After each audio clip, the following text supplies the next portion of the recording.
Has anyone ever told you that grief feels a hell of a lot like fear? Well, I'm here today to contest that, in fact, grief does feel a hell of a lot like fear. All of you sitting here, listening to this speech, will experience a loss at one point in your life that will be earth-shattering, heartbreaking, and even lung-collapsing. A loss that will leave you feeling isolated, alone, terrified, and even damaged. My name is Mindt, and on January 12th, 2015, my entire world came crashing in on me while I sat helplessly holding my father's limp hand as he took his final breath. In that moment, I felt that I would never be able to go on without him. But I am here 5 years later to attest that grief does not have to rob you of who you were before that grief, and that you can conquer your demons. Today, I'm going to be talking about how I personally dealt with my grief in the beginning, about how I found help dealing with my grief, and lastly, how I was able to find happiness within my sorrow. In the beginning, I chose to bottle up my feelings, and I didn't allow myself to express what I was experiencing inside mentally. I wouldn't talk about my feelings, and I focused mainly on being the rock for my mom and my sister. They needed me. But what I didn't realize is that pain demands to be felt, and that when you ignore that pain, it grows and it festers until one day it all just becomes too much. It becomes smothering, overwhelming. I turned to self-medicating as a way to deal with the pain that I felt, and that only left me feeling empty and hollow, as if I were a mere reflection of my true self. I was numbing the pain, but the liquor wasn't even coming close to touching the pain that I truly felt. The despair, the ache in my bones, the sanctuary that I once knew crumbling beneath me. At this point in my life, I decided that I needed to get help and that I couldn't do it on my own. I just didn't know how. My mom made me an appointment with a counselor at my church, and I reluctantly went, and that is when I found Joni. As I entered Joni's office, it felt as if my stomach was in my throat. However, I sat down and we began talking. And for the first time in 2 years, I cried. I cried for the full 2 hours, just letting everything out.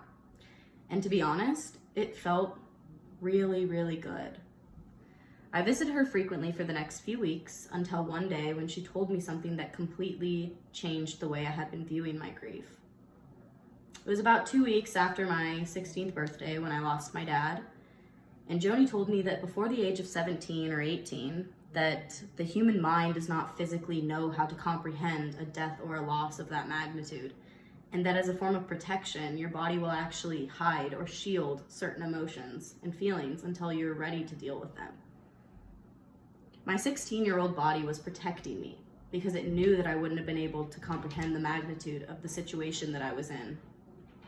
It was that day that I realized that it's okay to get help, and that it doesn't make you weak if you do, but that it actually takes strength to admit that you're struggling and that you can't do it on your own. Getting help was the best thing that I could have done for myself.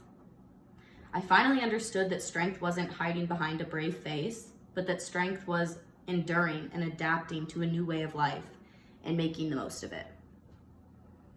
I didn't find happiness at the bottom of a bottle or surrounded by strangers in a crowded room. But let me tell you how I did find happiness within my sorrow. I found a book.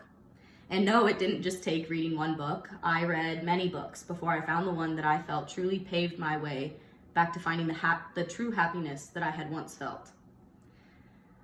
That book is titled Option B, and it is written by Sheryl Sandberg and Adam Grant. Option B illustrates the narrative of the sudden death of Sandberg's husband while on vacation with their children.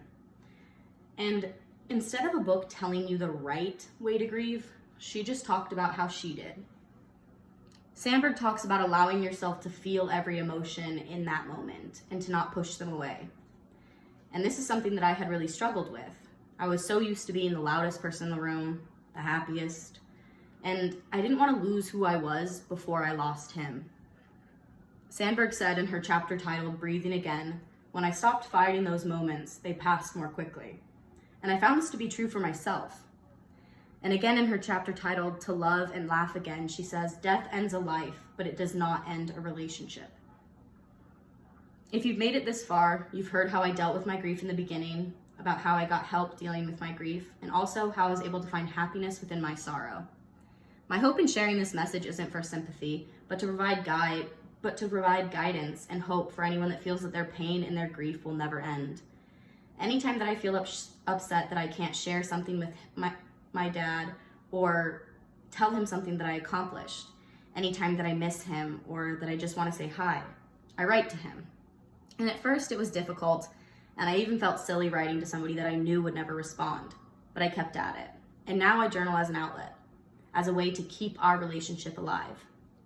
If you're struggling and writing isn't for you, there are so many more options to explore. There's music, songs, poetry, or even just screaming music really loud alone in your car can be super therapeutic. You just have to find what works for you. You have to find an outlet. And as Stuart Scott once said, when you die, that doesn't mean that you lose to cancer. You beat cancer by how you live, why you live, and the manner in which you live. So please, live your best possible life, no matter what cards you get dealt. And when option A is no longer available, kick the shit out of option B. Thank you.